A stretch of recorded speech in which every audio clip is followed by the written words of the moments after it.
So many Christians will actually judge how they're doing spiritually completely on how they are doing with the issue of pornography and masturbation. So he says many conservative Protestant men locate the entirety of their spiritual struggles within their sexual failures. And I really can relate to this quote. I think this was true of me, that when I was in the midst of this what I referred to as an addiction to pornography, I absolutely viewed how I was doing spiritually with how I was doing with this issue.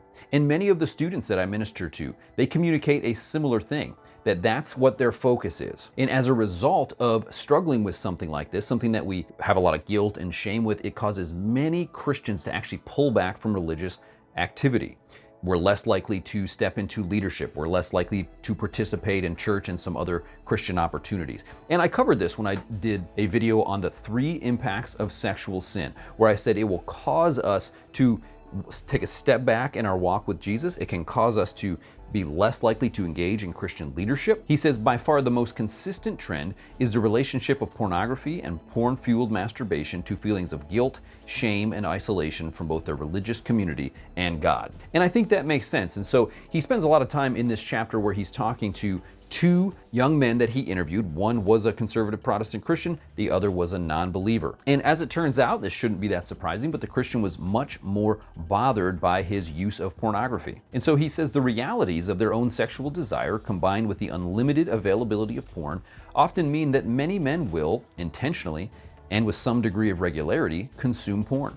Many conservative Protestants then are forced to wrestle with a troublesome incongruence in their lives between the religious values they hold and their fleshly desires. And so that idea of incongruence, on the one thing, we're believing that we're set free from sin, we're forgiven, and that the power of sin has been taken from our lives when we accepted Christ. On the other hand, something like pornography becomes a habitual, consistent, can be what I would argue is addictive part of our lives, and that causes some incongruence. And it makes sense if we have the Holy Spirit and we are walking in a way opposed to his influence, it is going to cause that incongruence. And I think Galatians chapter 5 really illustrates this point well. It says, "But I say, walk by the Spirit, and you will not gratify the desires of the flesh. For the desires of the flesh are against the Spirit, and the desires of the Spirit are against the flesh.